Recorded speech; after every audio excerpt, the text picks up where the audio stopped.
Yeah, will you give me presenter rights, please? Yeah. Will, huh?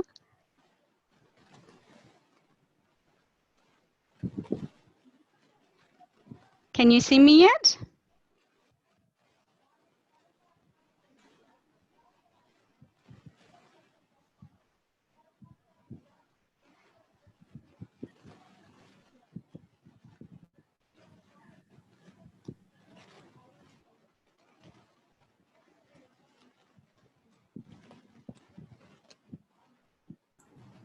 Hello, Sultana. Hi, good evening. Yeah, I'm Suhair. Ah, sir, you were able to get on the... Good. Yeah. Good. So are the other participants? Yeah. Okay, Sultana. Okay. Yeah. Good evening. We will. Evening, sir.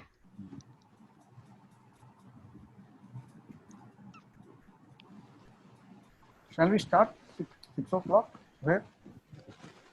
Yes, 6 o'clock. Yeah. Okay, Sultana, shall we start? Sure. We can. Yeah. I will. Good day to all. I am Harindra Lal, Chair of the IEEE Inter-Society Activities Committee. Today we are having the 8th talk of the series, Inter-Society Weekly Webinar. I invite Divya to give the welcome address. Okay. Divya. Thank you, sir. Good evening and a very warm welcome to all of you to the Inter-Society Webinar Series, talk number 8. On behalf of the organizers, I extend a warm welcome to all of you. We have 280 registrations from 15 countries from almost all the continents. And now I invite Israel, Chairperson of Akamali Trust, to introduce the speaker. It's my turn now? Yeah. Yes, thank you. Okay, good evening, everybody. We all know that the World Environment Day is on 5th June. That is, it is at our doorstep. The purpose of the World Environment Day is to create awareness of the environment and protect it. Today's talk, the COVID-19 and Building Back Better, is an attempt towards this direction. It needs a lot of environmental consideration, climate change, sustainability and all, to restore back in a very healthy manner. Today, we have a very distinguished speaker of international repute, who is a passionate environmentalist, ecologist, expert in sustainable development and climate change. And introduce her shortly, she had her education in some of the prestigious institutions. She took PhD and Masters from the University of Cambridge, UK. She graduated from York University, UK. She had a schooling in International School, Geneva. From childhood, she was a nature lover, animal lover, and also loved people around her. She loved pets from lambs, cats, dogs. And when she grew up, it became cheetahs, tigers, forests, and so on. There's a scale of evolution. She worked in a cheetah project in Serengeti in Tanzania, and also in Global Tiger Project, Director of Forest, and she has worked a long innings in UNITO regional, UNDP Regional Technical Advisor on Biodiversity, covering 20 countries of all over the world. And she has worked in several countries on many capacities, more than 2 decades of international experience in consultancy and projects and diverse nature. She's also a trustee of Akamali Foundation Trust, set up by her father, of which Professor V.K. Damodaran is the president. And I'm not taking much time. We are all looking forward to a very informative, knowledgeable talk about what's awaiting us after the COVID and how to deal with it and to give importance to environment, protect it, preserve it for the betterment of the world. Thank you very much.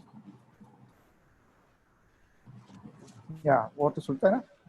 Thank you. Thank you very much for the very kind introduction, Zohair Sir, and the warm welcome, Divya. And thank you also to both Harindra Sir and Zohair Sir for inviting me to give this 8th talk of the Inter-Society webinar series. I'm very, very pleased to be here with you.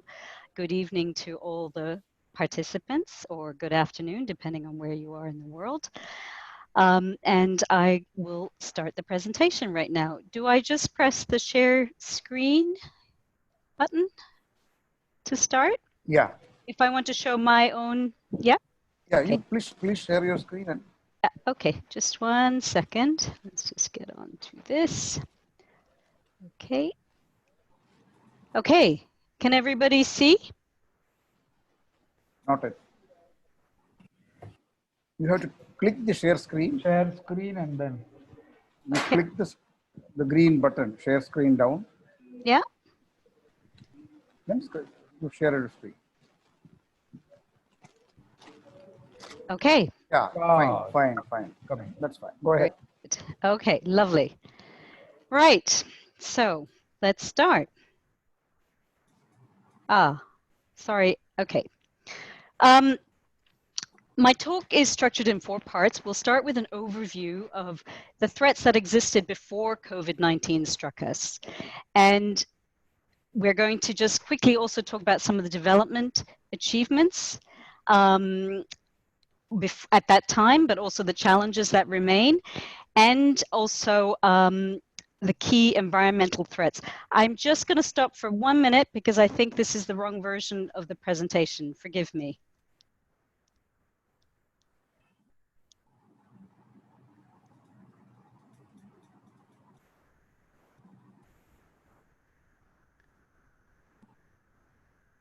Just give me 1 minute and I will be with you.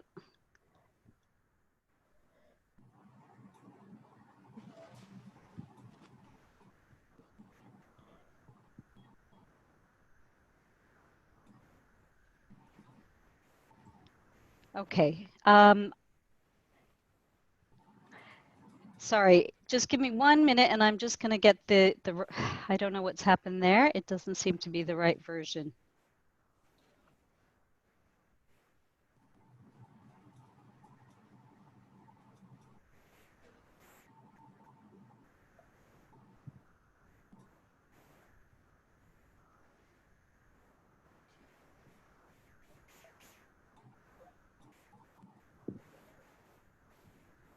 Okay, start again.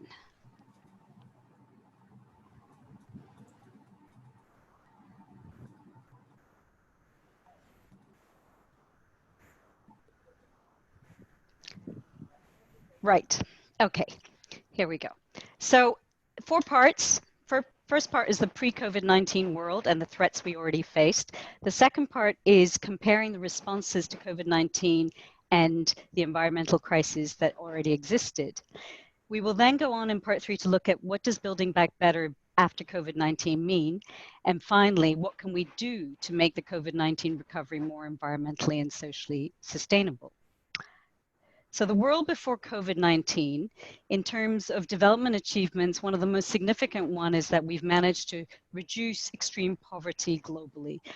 Between 1990 and 2015, the proportion of the population that was living in extreme poverty declined from 36% to 10%.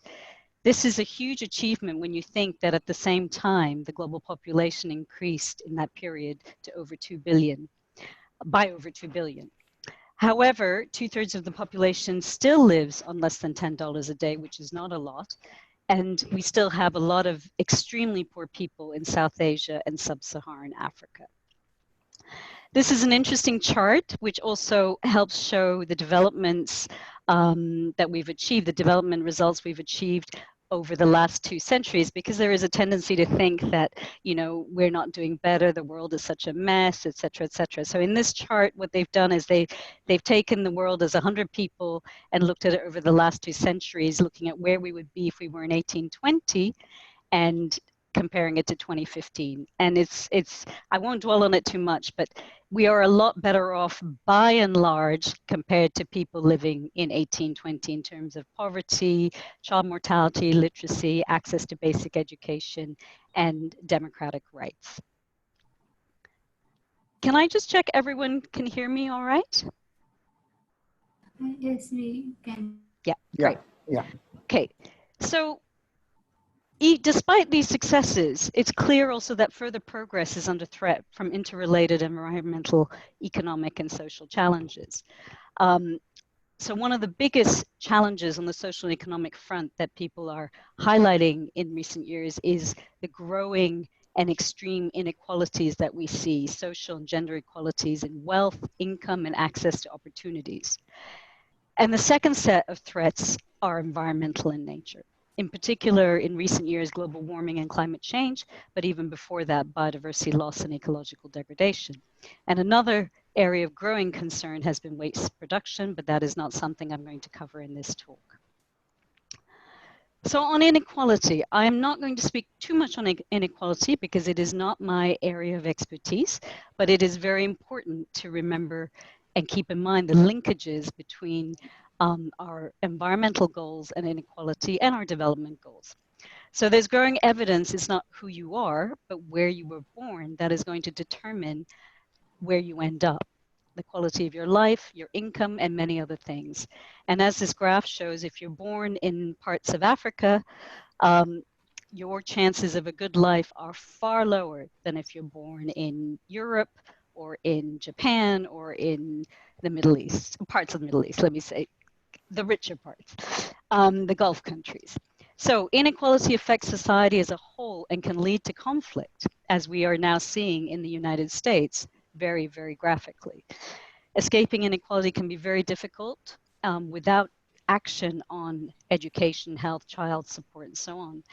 And addressing inequality is not only our moral obligation, but it is really vital for society to function well as a whole, because it's impossible to have collective action on societal problems such as climate change and environmental degradation if you're just living from day to day.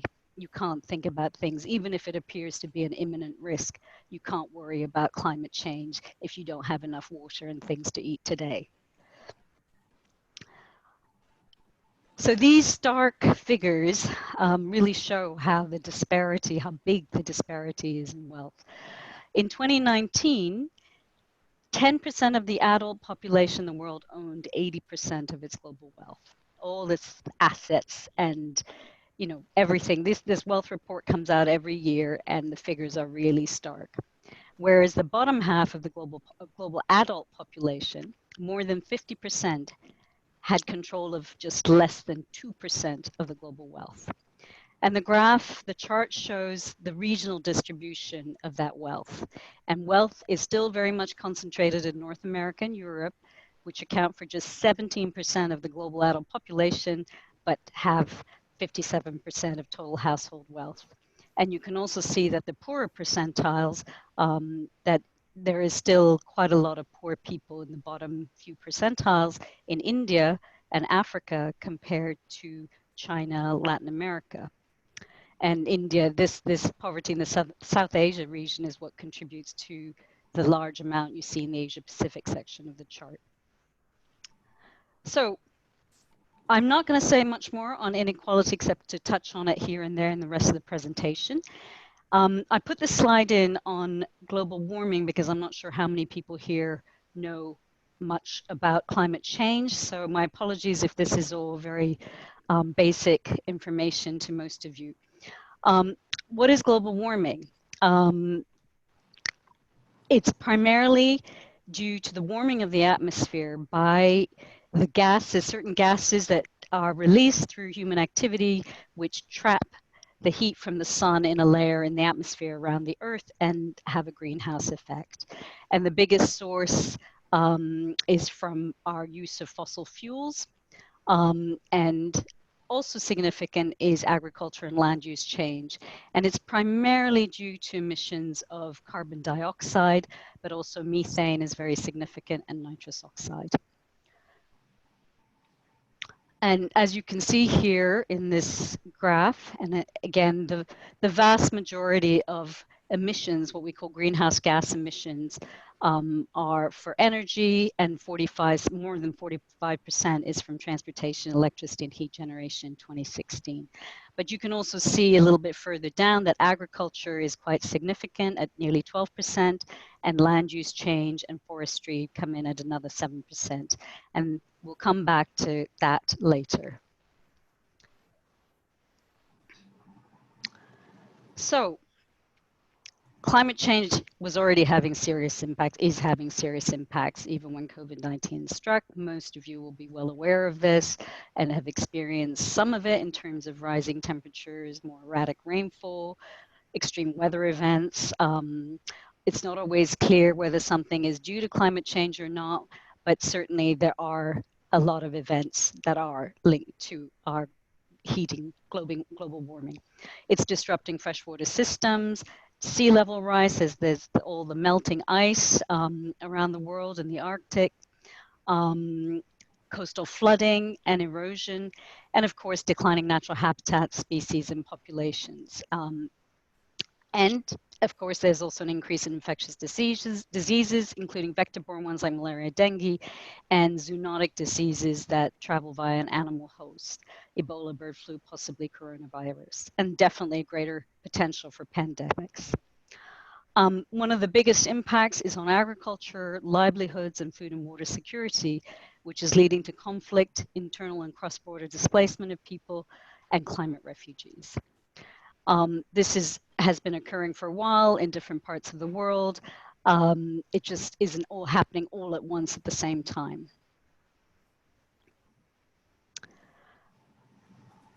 So it was happening long before, and this type of, the other form, not climate change, environmental degradation, other sorts of environmental degradation, has been going on for decades, and long before climate change took center stage. And you will again have experienced this in terms of air quality, water quality, the accumulation of waste in the oceans, plastic, heavy metals, and a huge loss of species. The latest estimate is that we are on track to lose 25% of all assessed plant and animal species, and potentially up to 1 million over the next decade. And what is really worrying is that it's not just tigers and elephants, and in fact tigers and elephants are very likely to survive, at least in some pockets, but it's all the hundreds of thousands of small creatures that we don't really know, many of them not documented, that keep our water clean, that keep the soil fertile, that do an unbelievable number of jobs to provide the services and products that we rely on from nature. And millions rely directly on natural resources for fuel, fodder, medicines, as well as part or all of their livelihoods. And this includes up to 90% of the extreme poor. So environmental degradation has a big direct impact on millions of people. The most wealthy, as I'm sure everyone knows, have the greatest per capita impact as our consumption patterns change and our production of waste increases. Climate change exacerbates environmental degradation and vice versa. And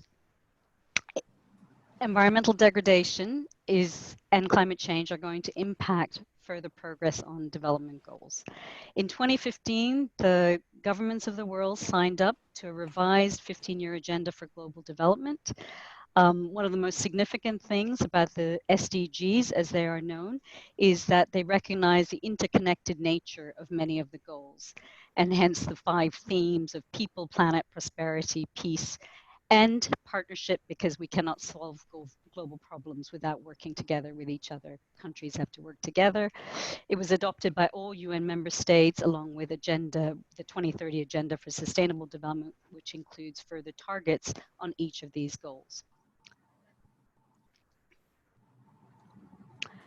So despite the known risk, and despite global agreements such as the Paris Agreement on climate change, which we'll talk about a bit more later, which includes also an agreement to keep global warming to well below 2 degrees centigrade, average global temperatures are already over 1 degree higher than pre-industrial times, which is around 1850.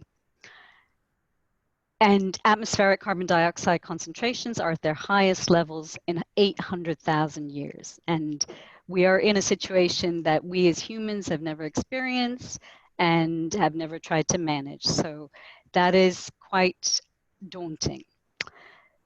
Scientists have agreed that a safer target would be to try and keep global warming to below 1.5 degrees. But we are currently not on track to even meet a 2-degree target. Under current policies, we're headed towards an average global temperature rise of 3.1 to 3.7 degrees, which will result in a world that is uninhabitable for most species and will be very, very tough for human beings. On the right, you just have, or there are a few tables just showing who were the biggest carbon dioxide emitters.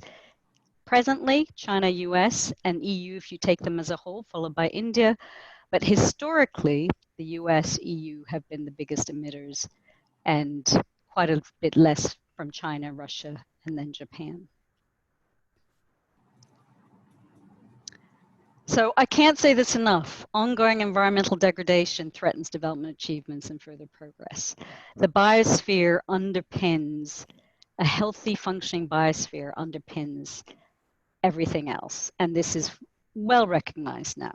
But recent global assessments indicate that some goals will be difficult to reach by 2030, especially on environment and inequality, and COVID-19 impacts threaten to further set back development gains and further progress. Scientists also agree that the next 10 years are critical to prevent a climate and ecological catastrophe. While limiting global temperatures to 1.5 degrees will help us avoid the worst impacts, it will still not be a safe temperature to be at. There will still be a lot of changes that will have to be brought about to be able to cope with the impacts of a 1.5 degree world.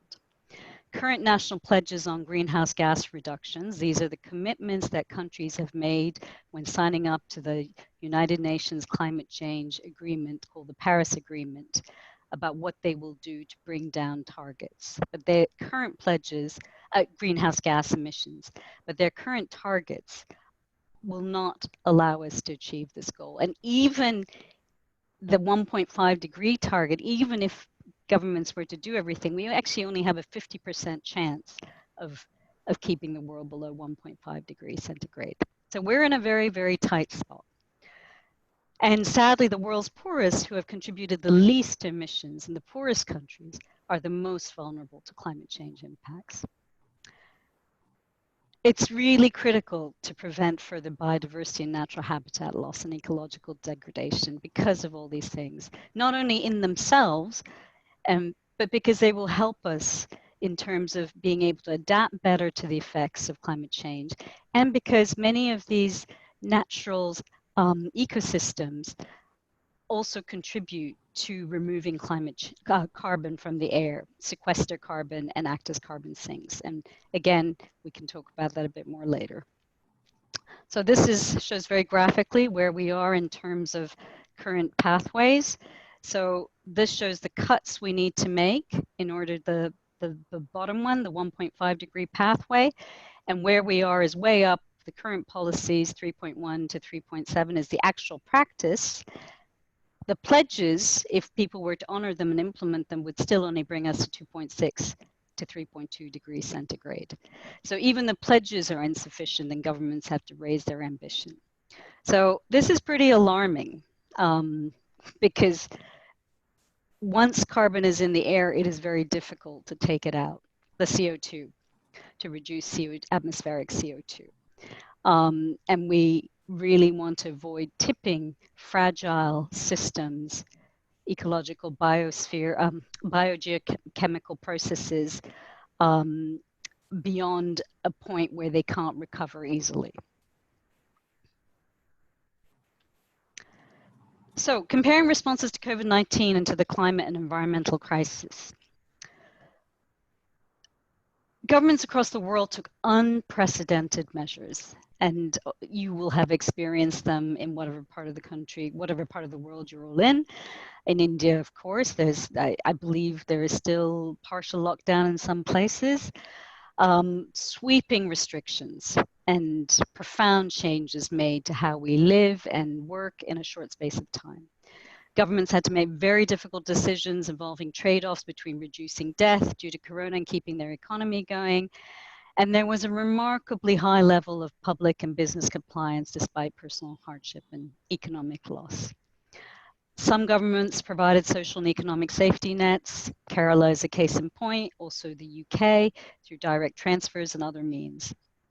And now many countries are in the process of easing lockdowns, but are in fear of a second wave. So in contrast, we've had 50 years of inaction on the environment, which is quite disheartening if you work on environmental issues. And this has continued, this inaction, as you can see from the earlier graphs showing what government pledges are, what our current trajectory is in terms of CO2 greenhouse gas emissions, and where we need to be. And this is despite growing scientific evidence, knowing the risks to human health, well-being, and even to our very own existence. And just to say, in May 2009, the front cover of The Lancet was climate change is the biggest global health threat of the 21st century. And that was 11 years ago. So, and it's not just knowing the risk, governments have signed up to numerous commitments covering all aspects of the environment since 1992 and the first major conference on environment and development. So there's the UN Framework Convention on Climate Change, the UN Convention on Biological Diversity, the one on combating desertification, and so on. So there is no dearth of commitments and no dearth of knowledge. And hence the joke around the time of 50th Earth Day on 22nd April, this was a joke going around Twitter, that climate change needs to hire coronavirus's publicists because Corona managed to bring in changes that the environmental movement has struggled to bring in over decades of action. So why has government, business, and public response to COVID-19 been so different? And I apologize in advance for the wordiness of this slide. I didn't have time to cut it down. So one thing was that modeling revealed a high risk of large number of deaths almost immediately and in a very short space of time and overwhelming of health systems. So an imminent threat that would have been completely unpalatable to the public in most countries. Highly visible impact and risks communicated widely through the media. And therefore understanding of the risk from the public, and so a lot of high voluntary compliance. Public and business grasped the seriousness of the disease in most cases and recognized that despite their economic losses, it was in their interest to shut down. And ironically, the advanced economies were much slower to act, and there's a whole bunch of discussion about why that is, and they faced a much bigger impact so far. But it's important to note that action in all cases has been reactive rather than preemptive. So even though pandemics have been predicted, they were the highest risk on the UK's National Risk Register last year, they were still ignored. So it is interesting. And on environment, governments seem to think they still have time to act. And this is despite all the polls confirming the public across the world want action on climate and environment. There are issues when it comes to governments doing things about historical responsibility for emissions. And there are also very, very strong vested interests blocking change, such as a very powerful fossil fuel lobby, which are not to be underestimated. So, building back better. There is growing discussion internationally, nationally, about COVID-19 also being an opportunity for changing the world from how it was before. and ensuring that the recovery process also addresses these other existential crises we were facing before COVID. There is recognition that what we had before wasn't working very well, wasn't serving the majority of the world or the environment.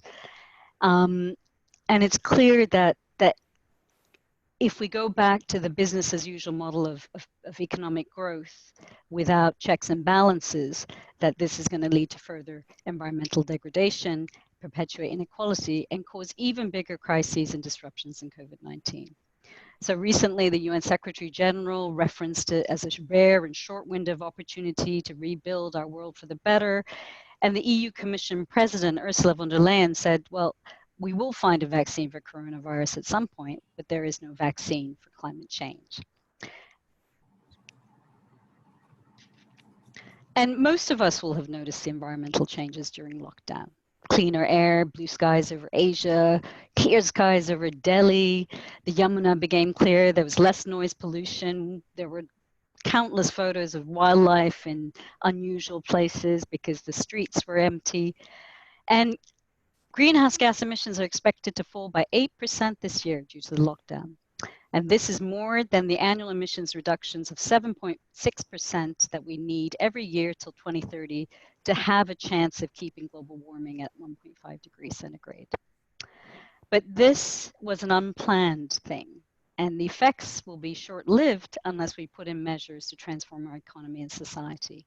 And it also came at very huge cost to millions of people. So this is not how we want to change things on the environment front. Very recent polls, and unfortunately I couldn't put them up because of copyright issues, but I can share the links, suggest that the public across the world are keen to retain these positive environmental changes and also to have action on the climate and the environment generally. Additionally, there is scientific evidence which suggests that nature-based solutions as they are known, which is basically natural ecosystems and the services they provide, can provide up to 37% of climate change mitigation that we need to give us an even better chance of keeping global warming at least below 2 degrees.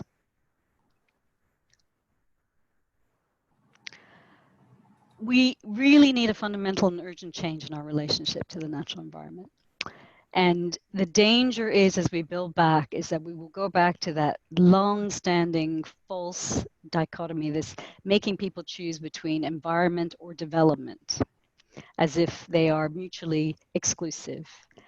And this is happening in certain places. This will happen in particularly in countries which have resisted lockdown measures.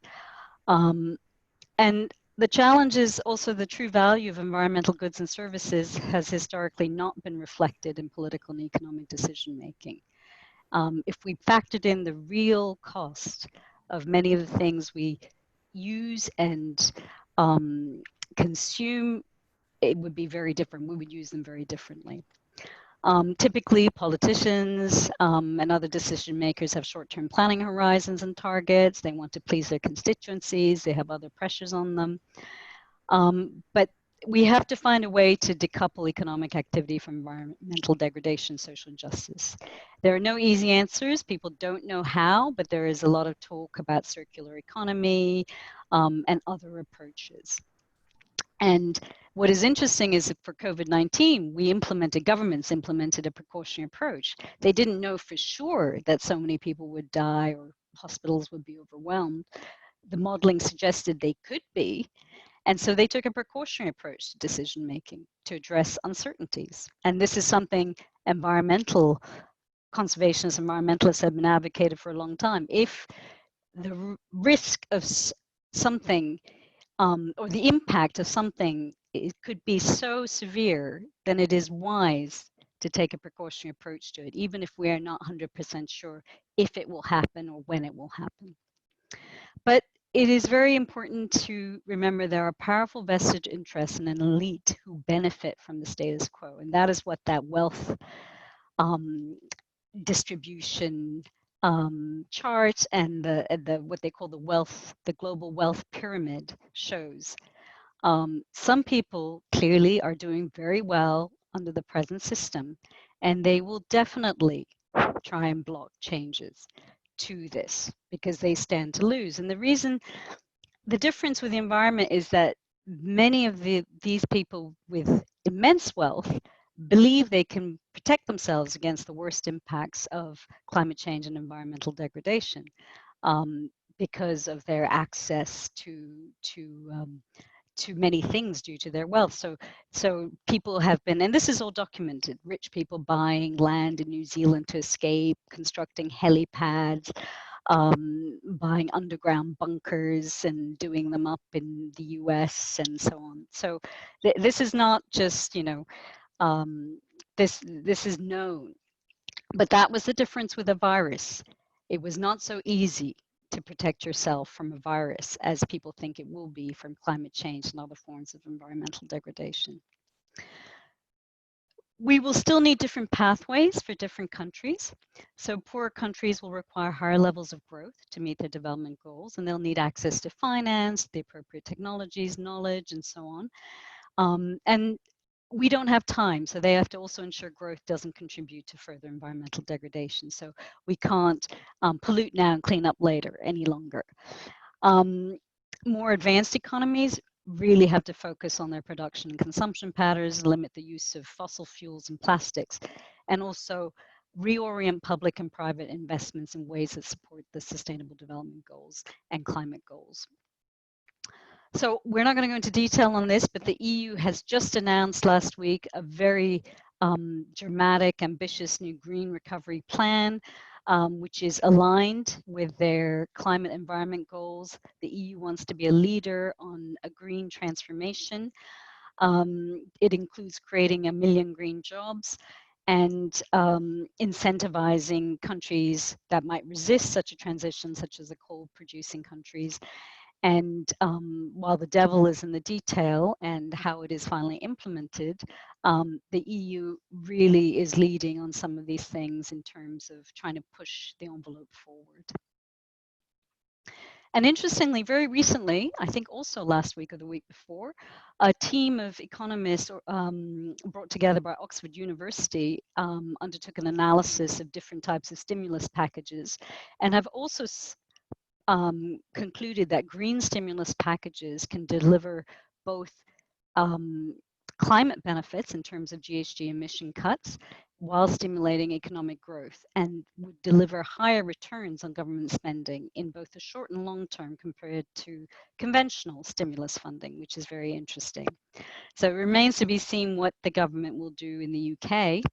But certainly very interesting that people are thinking this way. And again, the same group, there's a network of universities that have come together because the UK will be hosting the next big climate change conference. It was supposed to be this year, it will be in Glasgow next year. And so they are also trying to, they've produced a briefing paper for policymakers on the recovery and how you could have a carbon neutral recovery. So actions for an inclusive and sustainable recovery and beyond. There are a whole range of cross-cutting actions which need to occur, which means at all levels, it doesn't matter if it's internationally, globally, nationally, locally. These include effective leadership and political commitment at every level. Is it worth declaring a climate and ecological emergency? A number of countries, particularly in Europe, and also subnational governments have declared this to highlight the importance of climate and ecological collapse. We need to disseminate information, create awareness, share knowledge, and a lot of new capacity will be needed to be able to design and implement mitigation measures, to adapt to the effects of climate change, to institute sustainable environmental management, and undertake risk planning. We'll need new skills, we'll need a whole range of new skill sets and tools and approaches and knowledge. And additionally, we need to invest in nature-based solutions, and we need more collaboration between science, business, local communities, and government at all levels for collective action. And here are some examples of actions at a global level and at a national level. Globally, we have a major climate change conference coming up next year. We were supposed to have the Biodiversity Conference this year, which has been postponed to 2021. These processes remain important because we are trying to solve global problems, and it doesn't make sense for one country to be doing its own thing if everybody else is also not joining in. So we need to reinvigorate these processes and support them and strengthen them and improve them. Globally, we need the richer countries to redirect investment into climate and nature-friendly ventures and support the poorer countries, which again, as a result of COVID, may prove challenging, but this needs to be, the case needs to be made that it's also in their interests. We need more stringent safeguards on loans that will be made to help with the COVID recovery. And we need monitoring of those loans to make sure that they are complying with the safeguards. At a national level, the commitments made under the Paris Agreement by governments should ideally be translated into domestic policy and law with concrete plans, with financing and measures to protect and help vulnerable communities. To make sure that they are not impacted even more by trying to transition to a low carbon economy. Countries have national climate action plans. There are also climate action plans. We'll come to that. We're talking now. So basically, these need money to be implemented, and their ambition also needs to be raised. And this is a really good time to put pressure on governments to do that, because we're coming up to the conference next year where they will be submitting their pledges to reduce greenhouse gas emissions. Again, richer countries need to provide financing. And finally, local action is also critical. Citizens want their governments to take more action, but getting government to act can be very difficult depending on prevailing government arrangements and other problems. So as a first step, all of us can get more information, get a better understanding of the key issues and priorities at our local level, and find out what our local government is doing. For example, do they have a climate action plan, a biodiversity action plan, and what is happening on the ground? Are these plans being implemented? Who is involved? What more needs to happen? So everyone can available, whatever channels are available in your immediate context. You can tell people around you about the problem, you can share information, identify influential people who are likely to be receptive in local government, people who can reach influential people, forums and mechanisms through which you can add your voice. But first, of course, you have to be clear what it is you think needs to change and why. So informing ourselves is very important, and joining with others is also very important. Putting pressure on governments works far better if you do it with a group. So joining movements, joining with others, is really, really important. And one of the things that climate change is doing is it is finally bringing together different sections of society, because it is bringing together people who work on social issues with people who work on environmental issues. And we need much more of that. We need people from every sector to work together and realize this is a whole of society issue that we need to address. Both environmental degradation and climate change are things that for which we need a whole of society response. It affects all of us. So concluding thoughts, we've had a dramatic and unprecedented response to COVID-19. We need an equally dramatic response to climate change and the environmental degradation, because these will cause even more havoc and they threaten our very existence. At the same time, this response needs to be not just comprehensive and well coordinated, but also socially just. And this is very, very important, because there are a lot of corporations talking the green talk and suggesting they're also going to do the green walk. So, but they are also coming up with solutions that may not always benefit everyone, or at least not even the vast majority, that can perpetuate inequality. So we do need to also be critical about what kinds of responses are proposed. And while it is difficult to build back better, it is possible, because a return to business as usual is just not viable if we want a planet that we can live on, continue to live on and enjoy, and continue to have progress.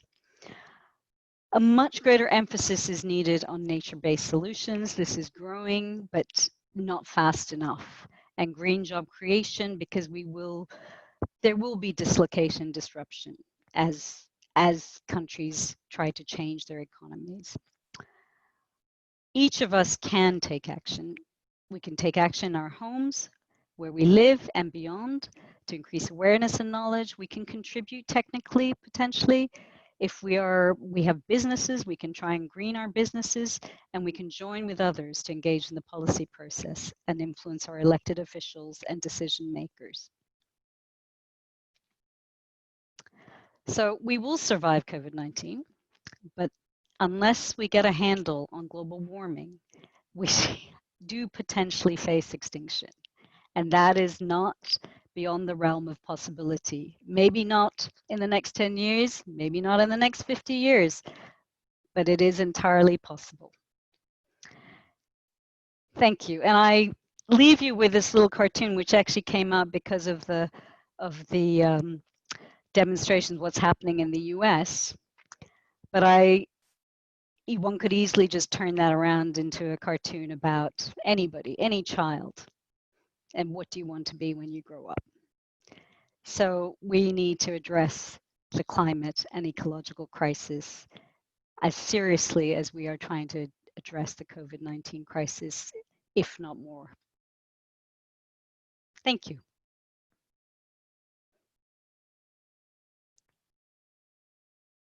Thank you, Sultana.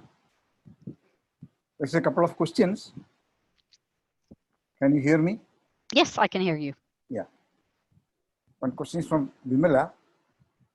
Any idea as to what extent our school textbooks across grades, environmental sciences, have these clear facts and stories of reality, provided with what to do in terms of actions, advocacy? Shall I read it once again? Yes, please. Any idea as to what extent our school textbooks across grades, environmental sciences, have these clear facts of stories of reality, provided with what to do in terms of action, advocacy? Right. Is this in the Indian context or globally? Actually, she was mentioning Indian context. In Indian context. I'm sorry, I have no idea, but my guess is probably limited. I don't know, I'm sorry. Yes, another question, part of that. How much of EVS is linked to history, science, and other subjects? Sorry, EVS? Is linked to history, science, and other subjects. Again, I don't know. I'm not sure what EVS is. Let me see. I don't know what EVS is, but I don't know for India. But I do know that there are a lot of teaching aids available online for this purpose, for school children and so on, from NASA to other people. There are so many teaching aids that are available now. I don't know how much is being used in India in textbooks, and I don't know how much is linked to these subjects, but I'm very happy to have a separate discussion on that with Vimala. Another question from Francis Joseph. What is the role of corruption on environment and biodiversity? Yeah, it would be difficult to quantify, but I think we all know how lobbyists work, how EIAs are frequently, all development projects which are supposed to have environmental impact clearance or social screening as well. And I think we all know what happens in developing countries with poor records of with greater corruption or governance issues and so on. But how you quantify that, I'm not sure. But it's definitely a big factor. Another question from Shivadasan. What about GHG from farming?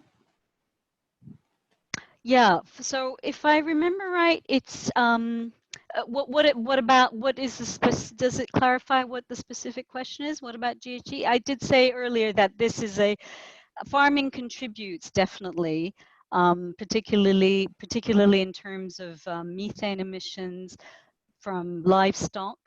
Farming contributes in different ways, directly in terms of methane from livestock, from paddy fields and so on. Overall agriculture, I forget the figure in the chart, I think it was it 13% or 14%? Anyway, but agriculture also contributes in a different way, which is in terms of the products that are created, especially commodities that are grown to supply an international market, but especially the Western world with certain commodities, and also particularly meat, dairy, also cocoa, coffee. All these commodity crops have resulted in the clearance of a lot of natural ecosystems, particularly forest in tropical countries, which have contributed greatly to greenhouse gas emissions, because these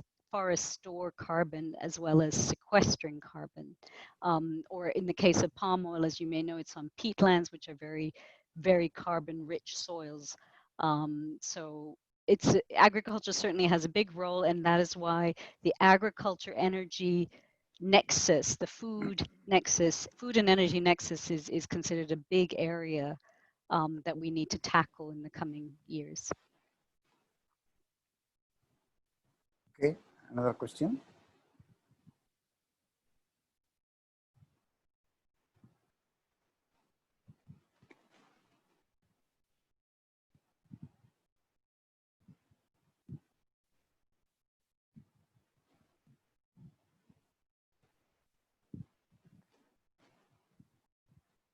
Is there a sound plan for hospital waste as well as e-waste? Somebody has said reduce, reuse, recycling, but she is not satisfied. Question from Vimala. Mm-hmm.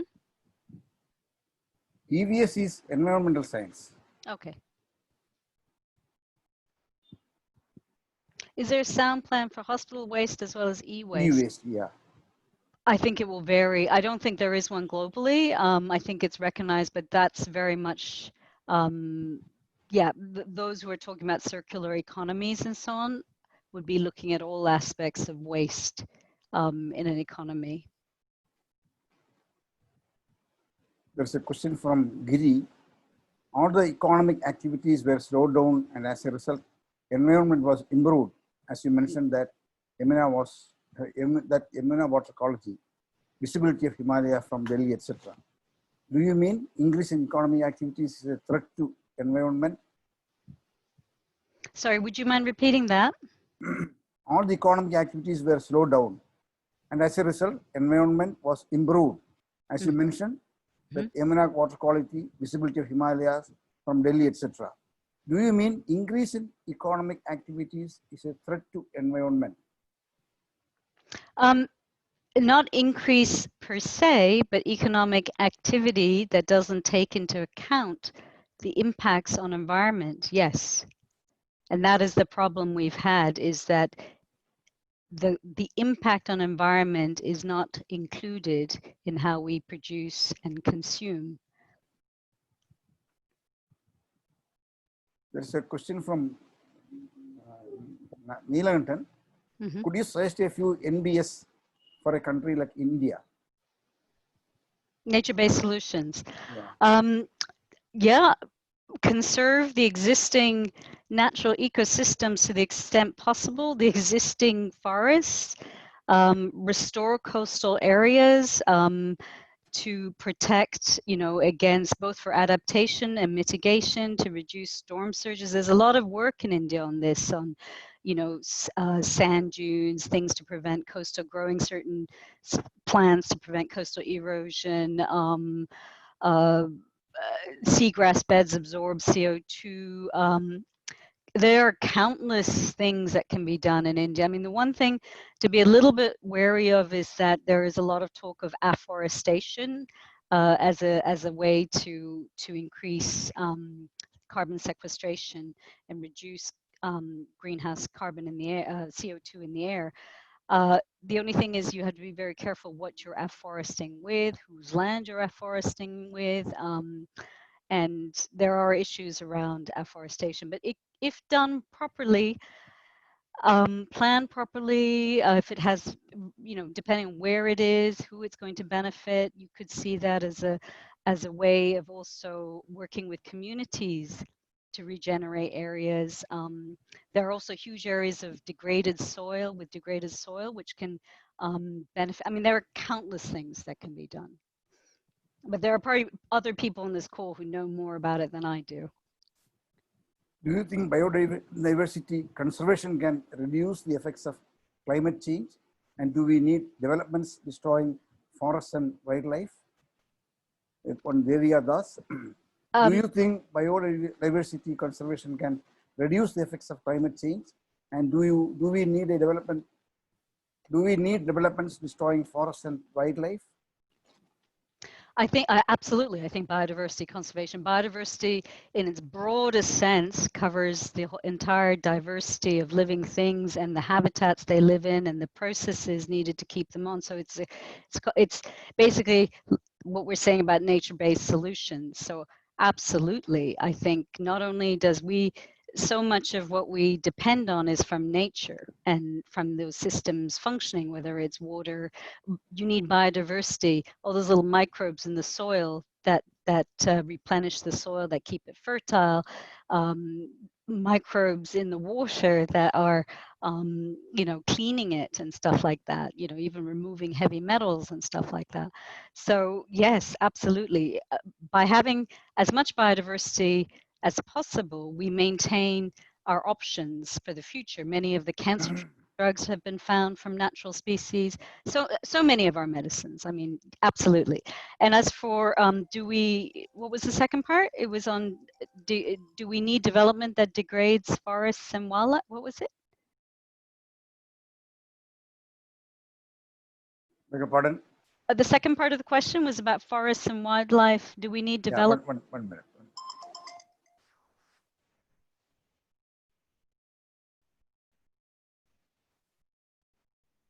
I will come to that later. I could not pick up that. How can communities enforce EIAs on projects which are the best interest of nature and conservation? Are there any example? Because it means challenging vested interests.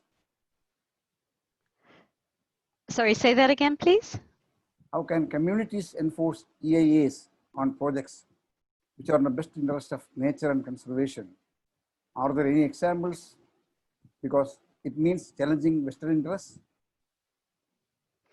Sorry, how can communities? How can communities enforce EIAs on projects which are in the best interest of nature and conservation? It so much depends on where you are, which country you are.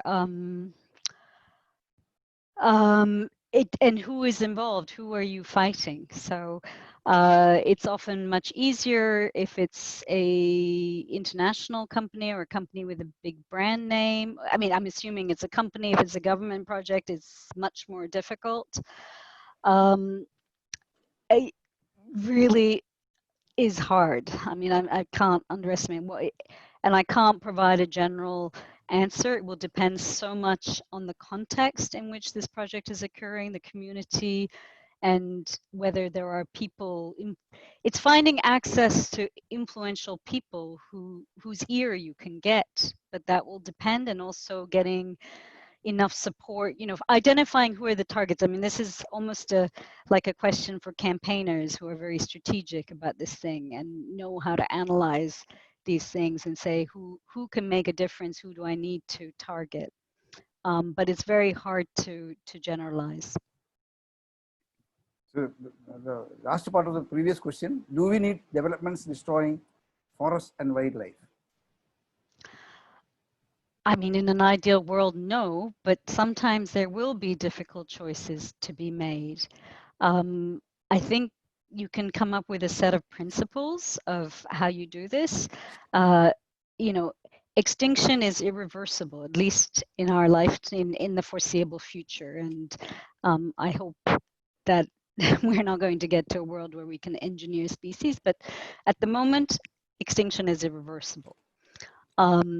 So we need to really think clearly about when we have a development that is critical, and if it is going to destroy environment, it needs to be done in a very considered approach as to how unique is this place, what are the ramifications, are there alternatives, is it possible to do an old, this is not something I favor, but this is what people do, is they call it biodiversity offsetting, is to compensate by restoring nature, protecting nature somewhere else. But again, we are going to have 8.5 billion people to feed by 2030, I think.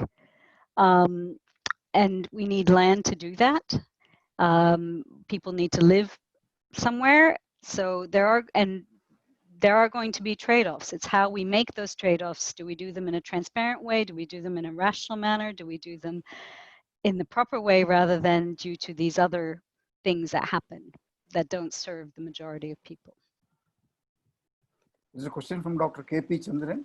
Mm-hmm. Promoting public transport system will help in reducing environmental pollution, but the COVID-19 scenario will retard the public transport acceptability. How to arrive at a balanced situation? Sorry, Hari, in the last, please could you repeat that one? Promoting public transport system will help in reducing environmental pollution, but the COVID-19 scenario will retard the public transport acceptability. How to arrive at a balanced situation? I think COVID-19 is a temporary hitch. I think we will emerge from this crisis in the next couple of years. We will find solutions in terms of treatment and or vaccines, or I think we will overcome COVID-19. So I think it's temporary.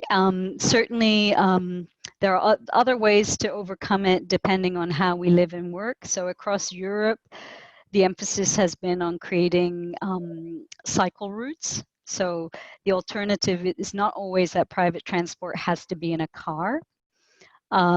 It's healthier, it's safer. It's not always an option in countries because it's not safe to cycle, or it's too hot or whatever. But I think we will get past COVID-19 and public transport will come back. And even if it is with social distancing for a while, I think we'll get there with that. One question from Victor. How much does meat and poultry industry add to environmental degradation and warming? A lot. The figures offhand, I don't remember, but hugely significant in terms of forest clearance, habitat clearance, and in terms of how the production, because of this growing footprint of how much it's the meat and animal industry also relies on soy as the main source of feed for industrially farmed animals, and all that soy is coming from a lot of that soy is coming from Latin America. America also grows soy and a few other countries. And that is resulting in the clearance of the Amazon, which is a particularly climate critical forest. And it's considered one of the tipping points. So it's a very, very serious issue. And indeed, Europe is coming up with a new farm to fork strategy to try and address this issue. And interestingly, they're tackling it from different angles, climate change, but also health, because the increased consumption of meat and dairy is also contributing to ill health. One more question from Victor. How to bring the attention to renewable alternatives in the times when powerful lobby is behind the renewable profitable sectors? Sorry, the powerful lobby, I didn't catch the last part. The powerful lobby is doing When what? powerful lobby is behind the renewable profitable sectors. I don't fully understand. The powerful lobby is against if the powerful lobby is Yeah, against. yeah. Actually, it's against the renewable profit. It could be like that. Yeah, how to bring the attention to renewable alternatives in the times when powerful lobby is against the renewable profitable sectors. I think there is growing momentum. I think there's a lot of momentum on renewable energy across the world. There are issues with renewable energy as well. We don't have time to go into that here. And the fossil fuel industry will shift because other businesses are shifting. Big businesses are shifting. Investors are shifting. So there are changes that are being brought to bear on the fossil fuel industry.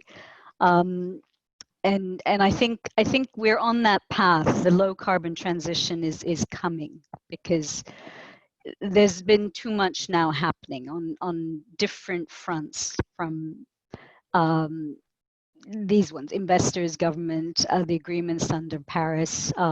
So yeah, I think the fossil fuel industry will be reined in to some extent, but there are issues with renewables, which mean that some of that transition is going to be difficult, and there will still be a market for fossil fuels. Anyway, that's a very big discussion we don't have time for, unfortunately.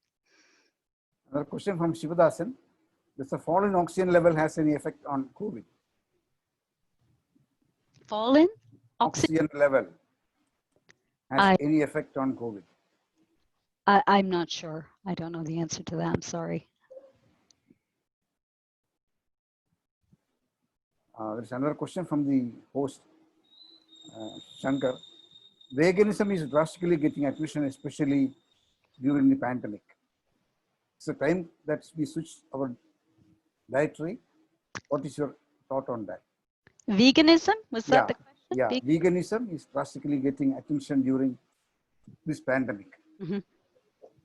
It's a time that we switch on the dietary to veganism. I don't know if we need to necessarily all become vegan immediately, but and this is my okay. In terms of climate and the environment, the amount of meat and dairy that is being consumed in the advanced economies, and also in some of the Asian countries now, is completely unsustainable and bad. And increasingly, the science is showing it's bad for people's health. So we don't need to, I very much think we need to reduce our meat and dairy consumption in these countries for various reasons, environmental and health.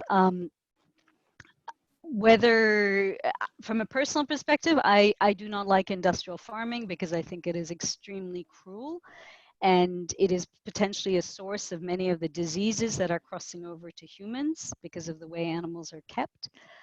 So I think a world where we eat less meat and less dairy, but eat more humanely farmed and sustainably farmed animals is much better.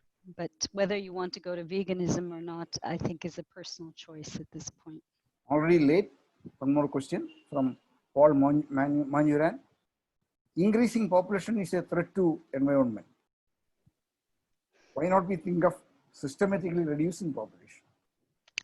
Well, I think if you systematically reduce inequality and raise more people out of poverty, then the population will automatically start declining. That is the trend that you have seen in all the advanced economies. So I would say the way to look at that is, yes, it would be good if there are, we don't keep growing, but the focus should be on reducing inequality.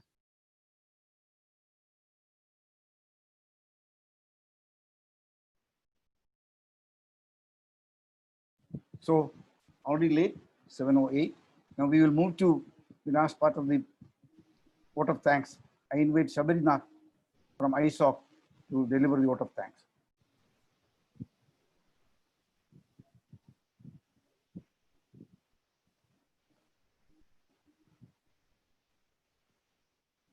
Shabari.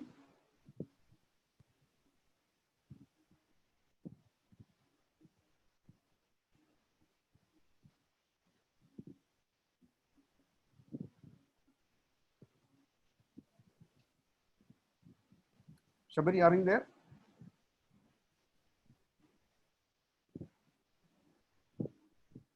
Shabari.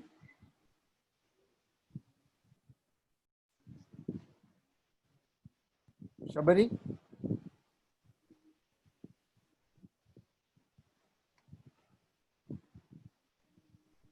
His mic is on. Shabari.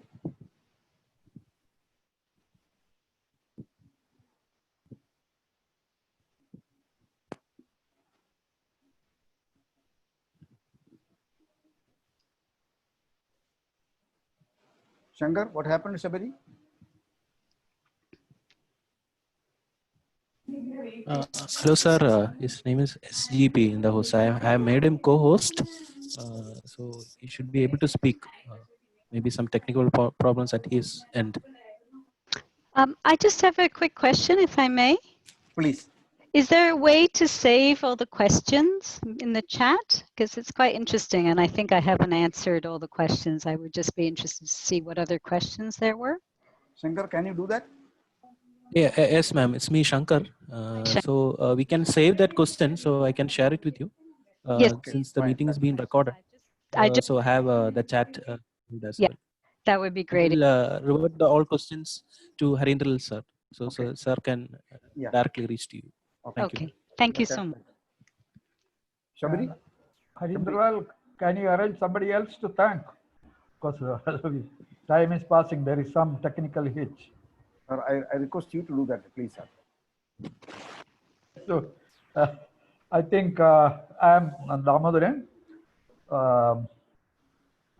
It was a very Professor V.K. Damodaran. Yeah, it was a profound lecture. In fact, you have actually raised number of new issues that actually surround development problems. Apart from the COVID, though it is going to have a major impact on our development for some more time, because economies are all nosediving, and to take it back to forward, it will take a lot of time. But the thing that has already been neglected by the whole world of the environmental degradation and the cause of that, which would have appeared maybe little later in terms of economic decline.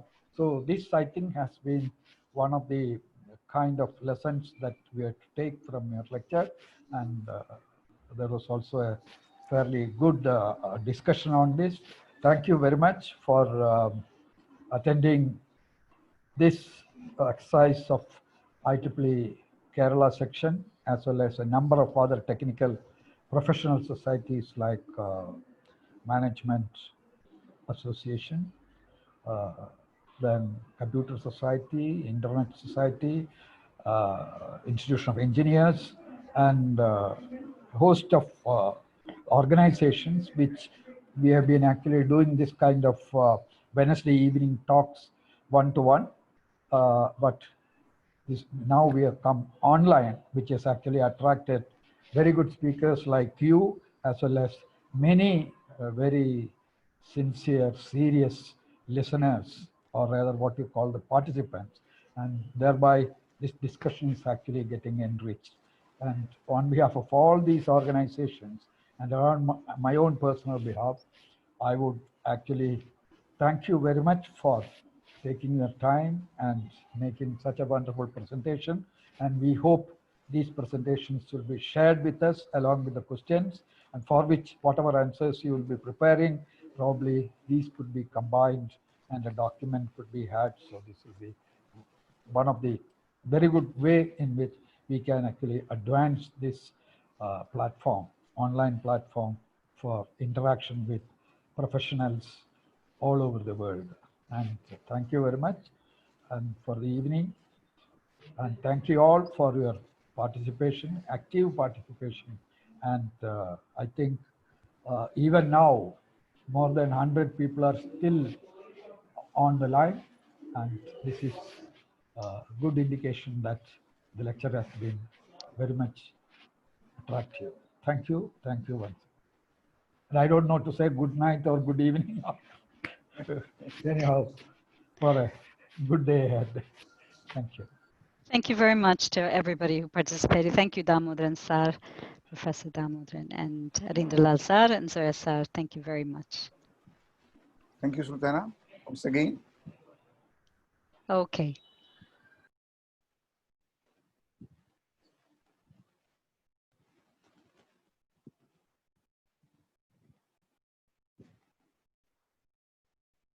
Next week, we have a talk on technology and economy in the post-COVID era by John Samuel. He's the President, National Center for Advocacy Studies in Pune. Next week, this time. Hope everyone will be joining. Thank you very much. Okay. Bye. Bye.